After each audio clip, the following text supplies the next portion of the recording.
సోదరులు భూపతి శ్రీనివాస్ వర్మ గారి తండ్రి గారు సూర్యనారాయణ రాజు గారు వారు పరమపదించినటువంటి సందర్భంలో వారి కుటుంబానికి సంతాపం తెలియజేయడానికి ఇక్కడికి రావడం జరిగింది. భగవంతుడు వారికి అన్ని విధాలా కూడా ఆత్మస్థైర్యాన్ని ధైర్యాన్ని అందించాలి అని చెప్పి భగవంతుడిని ప్రార్థిస్తున్నాను. ఈ కష్టకాలం ఎదుర్కోవటం అనేది సులభమైనటువంటి విషయం కాదు. ఎందుకంటే తండ్రికి ఎంత వయసు వచ్చినా కూడా పరమపదించిన తర్వాత ఇంకా మన దగ్గర ఉంటే బాగుండు అనేటువంటి భావన ప్రతి బిడ్డకి ఉండటం అనేది చాలా సహజం. అందులోనూ వారి జీవన ప్రస్థానం నుండి నేర్చుకోవాల్సినటువంటి అంశాలు చాలా ఉన్నాయి. ఇందాక వారి ఆడపిల్లలతో మాట్లాడుతున్నటువంటి సందర్భంలో ఏ విధంగా ఆడపిల్లలకి వారి ప్రోత్సాహాన్ని ఇచ్చేవారు, అందులోనూ విద్యకి పెద్దపీట వేస్తూ ఖచ్చితంగా మీ కాళ్ళ మీద మీరు నిలబడేటువంటి ఆత్మస్థైర్యాన్ని మీరు అందిపుచ్చుకోవాలి అనేటువంటి భావనతో ఏ విధంగా ఆడబిడ్డల్ని కూడా వారు ప్రోత్సహించేవారు ఇందాక వారు తెలియజేయడం జరిగింది. అదేవిధంగా వర్మ గారు కూడా ఎటువంటి ఏ విషయమైనా సరే తండ్రి యొక్క వారి యొక్క అడ్వైస్ అనేది తీసుకోవటం చాలా సహజంగా చేసేటువంటి విషయం కనుక వారి లేకపోవటం అనేది నాకు అది ఒక తీరని లోటు అని చెప్పి వారు కూడా తెలియజేయడం జరిగింది. కనుక వారి జీవన ప్రస్థానం నుండి ఏ విధంగా మనం ఆడబిడ్డల్ని ప్రోత్సహించాలి, అదేవిధంగా బిడ్డల్ని సమాన భావంతో చూడాలి అనేటువంటి అంశాలు వారి జీవన ప్రస్థానం నుండి ఖచ్చితంగా మనం అందరం కూడా నేర్చుకోవాల్సినటువంటి అంశాలు. ఇందాక చెప్పినట్లుగా ఎంత పెద్దవారైనా సరే మన దగ్గర ఉంటే బాగుండు అనేటువంటి భావన, అదేవిధంగా వారు ఉంటే కనుక మనకి అందేటువంటి ఆత్మస్థైర్యం అది వేరుగానే ఉంటుంది. కానీ పుట్టడం గతించడం అనేది జీవితంలో ఒక భాగంగా భావిస్తూ భగవంతుడు వారి కుటుంబానికి ఆ ఆత్మస్థైర్యాన్ని అందించాలని చెప్పి వారు ప్రార్థిస్తారు. స్వాతంత్ర సమర యోధులు భూపతిరాజు సూర్యనారాయణ రాజు గారు, మన శ్రీనివాస్ వర్మ గారి తండ్రి గారు రాజకీయంగా కుమారుణ్ణి ఉన్నత శిఖరాల్లో చూడాలి అని ఆయన ఎన్నో కలలు కన్నారు. ఆ కలలన్నీ నిజం చేసుకున్నారు. ఆ నిజం చేసుకున్న తర్వాత వయోభారం దృష్ట్యా ఆయన ఈ లోకాన్ని వీడి వెళ్ళటం జరిగింది. మన సంకల్ప బలం గట్టిగా ఉంటే ఆ సంకల్పం తీరకుండా వదిలి వెళ్ళరు అనేది మన పురాణాల్లో కూడా మన నమ్మకం. అదేవిధంగా అత్యున్నత స్థాయిలో కేంద్ర మంత్రి స్థాయిలో తన కుమారుణ్ణి చూసుకుని తృప్తిగా ఈ లోకాన్ని విడిచి వెళ్ళారు సూర్యనారాయణ రాజు గారు. ఆయన తండ్రి గారు ఆయన కూడా పెద్ద ఫ్రీడమ్ ఫైటరు. ఆయన అండమాన్ జైల్లో ఉన్నారు ఆ రోజుల్లో. మరి అటువంటి కుటుంబం నుంచి వచ్చిన వర్మ గారు సముచిత స్థానం ఆలస్యమైనా కూడా ఆయనకు సముచిత స్థానం వచ్చింది. కానీ ఈ సమయంలో ఇంకొద్ది రోజులు ఆయన ఉంటే బాగుండేది, ఇంకొన్ని సంవత్సరాలు కొడుకుని ఆ స్థితిలో చూసుకుని అని అందరూ కూడా, ఎందుకంటే ఆయనకి వయసు 90 దాటింది. అయినప్పటికీ కుమారుణ్ణి తనివి తీరా కుమారుణ్ణి ఆ స్థానంలో చూసుకొని ఆనందించే అవకాశం రాకపోవటం, ఆయన మనల్ని అందరినీ వదిలి వెళ్ళిపోవటం, తండ్రిని వాళ్ళు మనం చూస్తున్నాం బంధాలు పెద్దగా ఉంటున్నా బంధాలు. కానీ తండ్రి గారు అంటే వల్లమాలిన రామ వర్మకి నాకు ఇప్పటి నుంచో తెలుసు. ఎప్పుడూ కూడా వారి తండ్రి గారి గురించి ఏదో సంభాషణలో వర్మ గారు తీసుకొస్తూనే ఉంటారు. ఆ బాధ ఎవరు తీర్చలేంది. అయినప్పటికీ జాతస్య మరణం గృహం ఇవన్నీ తట్టుకోవాలి. ఆ భగవంతుడు వర్మ గారికి ధైర్యాన్ని ఇవ్వాలని, ఆయన లేని లోటుని మనలాంటి మంచి స్నేహితుల ద్వారా, వర్మ గారి కుటుంబం కూడా పెద్దదే, అంతా చాలా అన్యోన్యంగా ఉంటారు. ఇవాళ అన్నదమ్ములే కొట్టుకునే రోజుల్లో అక్క చెల్లెళ్ళు, మేనమామలు, మేనల్లుళ్ళు, చిన్నాళ్ళు అందరూ కూడా వర్మకు ఎప్పుడూ అండగా ఉన్నారు. వారి కుటుంబం కలకాలం అలాగా కలిసి ఉండాలని భగవంతుడు పెద్ద ఆయన సూర్యనారాయణ రాజు గారికి ఆత్మశాంతి చేకూర్చాలని మనస్ఫూర్తిగా కోరుకుంటూ, వర్మ లాంటి కుమారుడు సూర్యనారాయణ రాజు గారు ఉండటం, అలాంటి తండ్రి ఉంటూ ఈయనకి గర్వకారణం. అట్ ది సేమ్ టైం ఇలాంటి కుమారుడు ఉండటం ఆయనకి గర్వకారణం అని చెప్పి నేను మనస్ఫూర్తిగా విశ్వసించాను.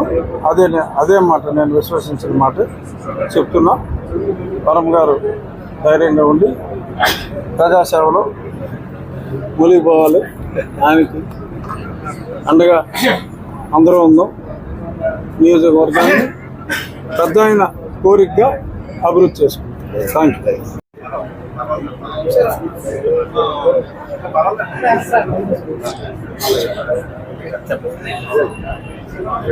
ఈనాడు శ్రీనివాస్ వర్మ గారి యొక్క తండ్రి గారు స్వర్గస్థులై ఉన్నారు.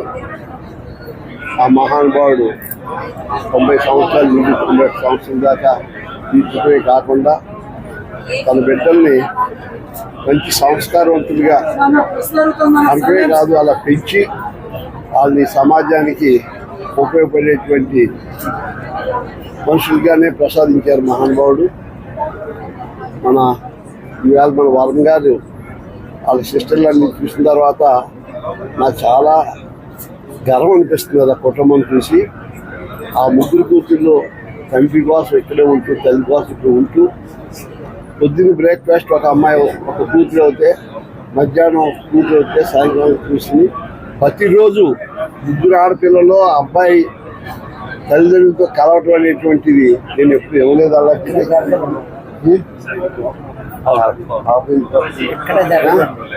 నేను ఎప్పుడు ఇవ్వలే ఇటువంటి. నిజంగా నేను ఆనందం అంటే ఈ కష్టంలో కూడా నేను ఆనందపడ్డాను అన్నమాట. ఎందుకంటే అంత సంస్కారంగా అయితే దీనికి అటు సత్యమని కూడా సహకరించాలి. సత్యమని సహకరించకపోతే సిస్టర్తో ఉన్నాము కాబట్టి ఆ సత్యమని యొక్క కోఆపరేషన్ అదృష్టవంతులు వరం గారికి ఉంది. లేనప్పటికీ ఎవరం ఉన్నాం, అందరం వెళ్ళిపోయే వాళ్ళం. కానీ ఆయన ఏ రకంగా పిల్లలు పెంచారు, ఏ రకంగా సమాజాన్ని మంచి కుటుంబాన్ని అందించారు అన్నది చాలా ఉంది.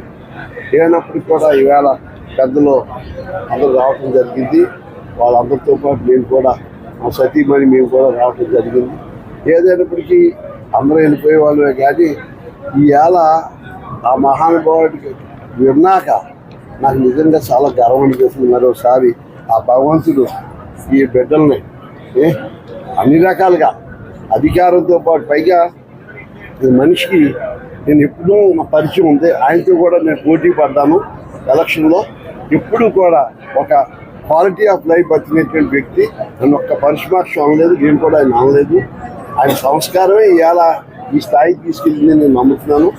ఈ రాష్ట్రానికి ఈ దేశానికి ఆయన సర్వీసెస్ ఉపయోగపడతాయని ఏ లోకంలో నా తల్లిదండ్రుల యొక్క ఆశీస్సులు సంపూర్ణంగా ఆయనకు ఉంటాయని నిండు మనసుతో నమ్ముకుంటూ ఆ భగవంతుడు మరోసారి వారి కుటుంబాన్ని అందరికీ ఒక ఆ మహానుభావుల శాంతి ఆత్మశాంతిస్తూ వీళ్ళందరికీ అనుగ్రహం వాళ్ళ తల్లిదండ్రుల ద్వారా భగవంతుడి ద్వారా వాళ్ళ కుటుంబానికి ఉండాలి నిండు మనసుతో కోరుకుంటున్నాను. వరమ గారి తండ్రి గారు సూర్యనారాయణ రాజు గారు ఈరోజు స్వర్గస్థులు అవ్వటం చాలా బాధాకరం. మనకి ఆ కుటుంబానికి ధైర్యాన్ని ఇస్తూ ఆయన ఆత్మకు శాంతి చేకూరాలని మనస్ఫూర్తిగా కోరుకుంటున్నాం. వాళ్ళది ఎంతో ఉమ్మడి కుటుంబం. వాళ్ళ అక్క జిల్లాలందరూ కూడా ఒకటే ఇంట్లో ఉండి ముగ్గురు అక్క జిల్లా ఆయన కూడా ప్రతిరోజు కూడా ఆయన కలవటం. అలాగే వారు ఎప్పుడు కూడా ప్రజాసేవలో మన మంత్రివర్యులో ఉండటం, ఆయన ప్రమాణ స్వీకారం చేసిన తర్వాత రోజు నుంచే ఆయన హాస్పిటల్లో ఉండటం, అక్కడ ఆయన్ని కూడా చూసుకుంటూ అలాగే ఆయన మంత్రి యొక్క కార్యక్రమాలు చేసుకుంటూ ఎంతో ఓర్పుతో చేసి వెళ్ళటం. అలాగే వాళ్ళ అక్క చెల్లెలు కూడా ముగ్గురు కూడా ఉపాధ్యాయులుగా ఆయన తీర్చిదిద్దు ఎంతో ముందు భవిష్యత్తులో వెళ్ళవలసి ఉంది. చాలా దురదృష్టకరం అని ఆయన మరణం చెప్తూ ఆయన ఆత్మకు శాంతి చేకూరాలని ద్వారా కేంద్ర మంత్రివర్యులు సోదరులు శ్రీనివాస్ వర్మ గారి తండ్రి గారు సూర్యనారాయణ రాజు గారు స్వర్గస్థులు అవడం చాలా దురదృష్టకరమైన సందర్భంగా తెలియజేసుకుంటూ వారికి వారి కుటుంబ సభ్యులకి ప్రగాఢ సానుభూతిని తెలియజేస్తూ వారికి ఆ భగవంతుడు మనోస్థైర్యాన్ని కల్పించి అన్ని విధాలుగా కూడా ముందు నడిపించాలని కోరుకుంటున్నాం. ముఖ్యంగా వరమ గారు గత 150 రోజులుగాను కూడా తండ్రి గారు హాస్పిటల్లో ఉన్నప్పటికీ కూడా అటు కేంద్ర మంత్రివర్యులుగా బాధ్యతలు నిర్వహిస్తూ మరొక పక్క తండ్రి గారిని నిరంతరం కూడా ఆయన అన్ని విధాలుగాను కూడా అక్కడ డాక్టర్స్తో మాట్లాడుతూ ఆయన కాపాడుకునే విధంగా చేసినటువంటి ప్రయత్నాలను కూడా మనందరం కూడా చూడాలి. ఈరోజు ఆయన 91 సంవత్సరాలుగా ఉన్నటువంటి సూర్యనారాయణ గారు అన్ని విధాలుగాను కూడా ఆ కుటుంబం అన్ని విధాలుగా ఉన్నత స్థితికి వెళ్ళాలనే ఒక సంకల్పంతో వారిని ఉన్నత చదువులు చదివించి ఈరోజు ఈ సమాజంలో మంచి పౌరులుగా తీర్చిదిద్దడం, అదేవిధంగా సూర్యనారాయణ గారు అన్ని విధాలుగాను కూడా ప్రతి ఒక్కరూ చదువుకోవాలనే ఒక ఆకాంక్షతో ఆయన ముందుకు వెళ్లే విధంగా ఆయన జీవితం అంతా కూడా ఉందనేది మనందరం కూడా గమనించాలి. ఈరోజు శ్రీనివాస వర్మ గారికి వారి కుటుంబ సభ్యులకి మరొకసారి నా ప్రగాఢ సానుభూతిని తెలియజేసుకుంటూ వారి ఆత్మకు శాంతి చేకూరాలని భగవంతుని ప్రార్థిస్తున్నాను.